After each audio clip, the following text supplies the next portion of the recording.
Un crime qui a glacé l'Amérique. Une adolescente séquestrée, torturée et humiliée par celle qui devait la protéger. Et ce qui rend cette affaire encore plus monstrueuse, c'est que des enfants, des voisins et même des camarades de classe ont participé à ce calvaire. Voici l'histoire vraie de Sylvia Likens.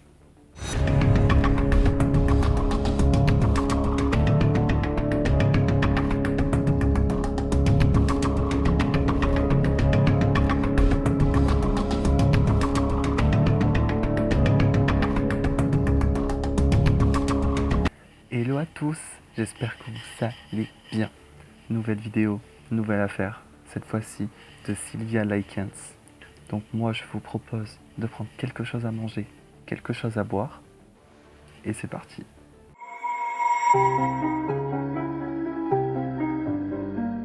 Nous sommes en 1965, à Lebanon, en Indiana. Sylvia Mary Likens est née le 3 janvier 1949. Elle est la troisième d'une fratrie de 5 enfants. Son père Lester et sa mère Elizabeth travaillent dans les foires ambulantes.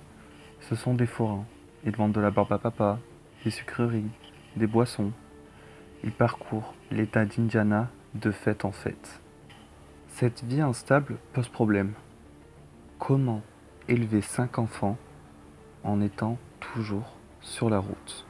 Pour donner une stabilité à Sylvia et à sa sœur cadette Jenny, les parents décident de les confier temporairement à une connaissance, Gertrude Banizeyski. Gertrude a 37 ans, elle vit à Indianapolis, au 30 850 Est New York Street, dans une maison en ruine avec 7 enfants, qui sont ses enfants. Les parents de Sylvia lui donnent 20 $ par semaine pour s'occuper de ses filles. Pour ses parents, Lester et Elizabeth, c'est une solution pratique. Pour Sylvia et sa sœur, c'est l'entrée dans une maison de l'horreur.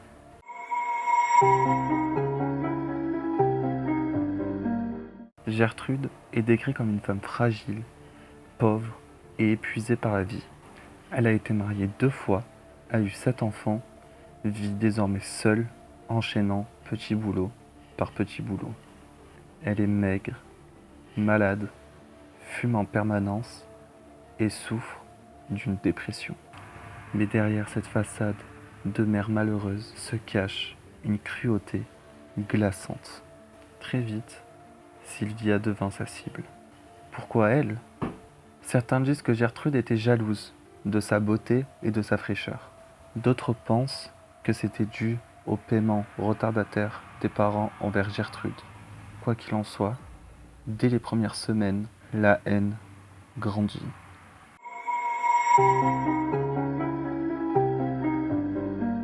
Au début, ce sont des humiliations simples. Gertrude insulte Sylvia de fille facile et de menteuse. Elle accuse de salir ses enfants avec de mauvaises fréquentations.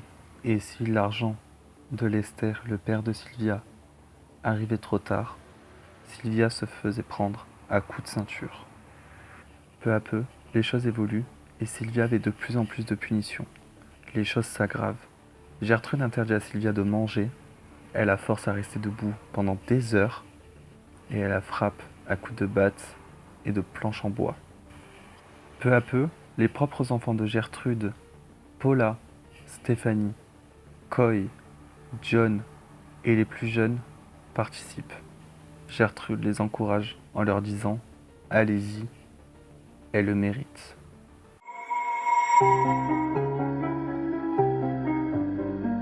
Sylvia est bientôt considérée comme un punching ball dans la maison. Les enfants du quartier sont invités à entrer dans la maison, à frapper Sylvia, à l'insulter. Certains lui écrasent des cigarettes sur la peau.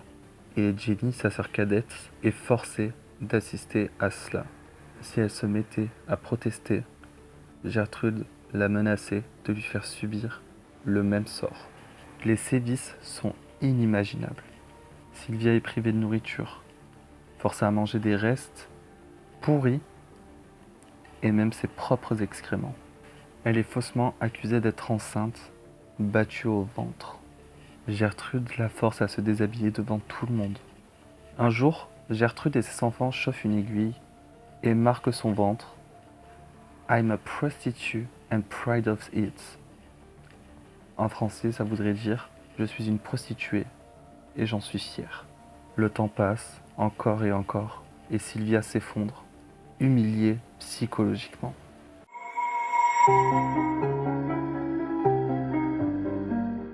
À partir d'octobre 1965, Sylvia n'a plus le droit de dormir dans un lit.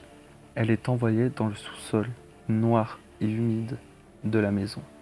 Elle est là, nue, sans couverture. Elle est laissée au sol. Les enfants descendent régulièrement s'amuser avec elle. Ils la frappent, la brûlent et l'arrosent d'eau glacée.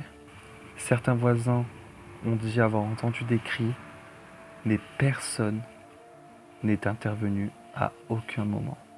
Sa sœur cadette Jenny est réduite au silence par la peur. Elle dira plus tard qu'elle priait Dieu tous les soirs pour que tout s'arrête.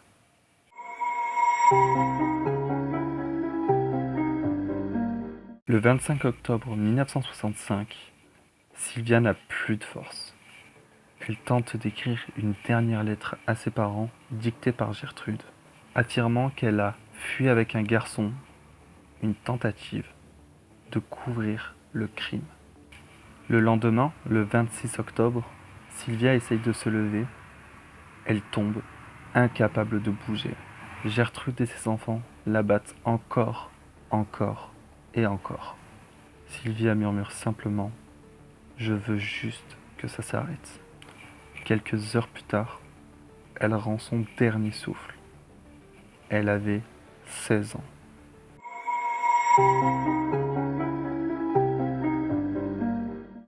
Quand la police arrive, alertée par un appel anonyme, elle découvre le corps de Sylvia, couvert de brûlures, de plaies ouvertes, de marques de morsures et de coups. Le médecin légiste conclut une torture prolongée, infligée quotidiennement. Certains policiers ont témoigné que c'était l'une des pires scènes qu'ils aient jamais vues.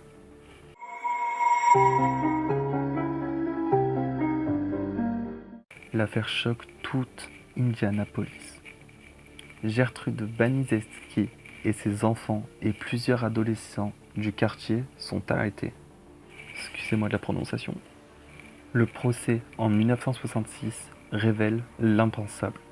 Pendant des semaines, des dizaines de personnes ont su, ont vu, mais ont tous gardé le silence. Jenny, la sœur de Sylvia, témoigne enfin ces mots glacés. Vous pouvez m'enfermer, je m'en fiche, mais sortez-moi de cette maison. Gertrude est finalement condamnée à la prison à vie. Paula, sa fille aînée, a 20 ans de prison, mais les autres enfants et complices reçoivent de légères peines. Et malheureusement, Gertrude sera libérée après 20 ans de prison. Elle parcourait les rues comme si de rien n'était quoi.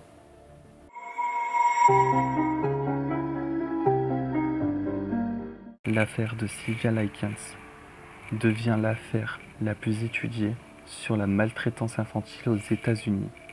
Il y a même des lois sur la protection des mineurs qui ont été renforcées après ce drame. Son histoire a inspiré même quelques films, An American Crime et The Girls Next Door, qui sont tous deux des documentaires.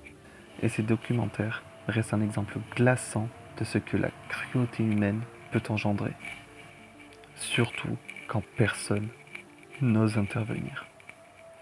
Sylvia Likens n'avait que 16 ans, son seul crime fut d'être remise à la mauvaise personne, et pendant 3 mois, elle a crié à l'aide sans que personne l'entende.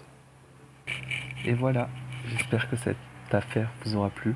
Elle a duré beaucoup plus longtemps que toutes les autres que j'ai pu faire, mais c'est l'une des plus intéressantes que j'ai pu trouver, étant donné que la maltraitance infantile, on en entend beaucoup moins parler, et pourtant je sais qu'il y en a encore beaucoup trop. Et c'est justement ça que je voulais mettre en valeur en espérant que son âme repose en paix, que sa sœur ait pu se remettre de tous ses traumatismes et que Gertrude le paiera un jour ou l'autre réellement. En tout cas, je vous invite à mettre un petit pouce bleu, un petit commentaire, un petit abonnement. N'hésitez pas à me donner des petits conseils sur ce que vous appréciez ou n'appréciez pas. Si vous avez des affaires qui vous intéressent, je prends note. En tout cas, je vous fais de gros bisous et je vous dis à samedi prochain. Bye.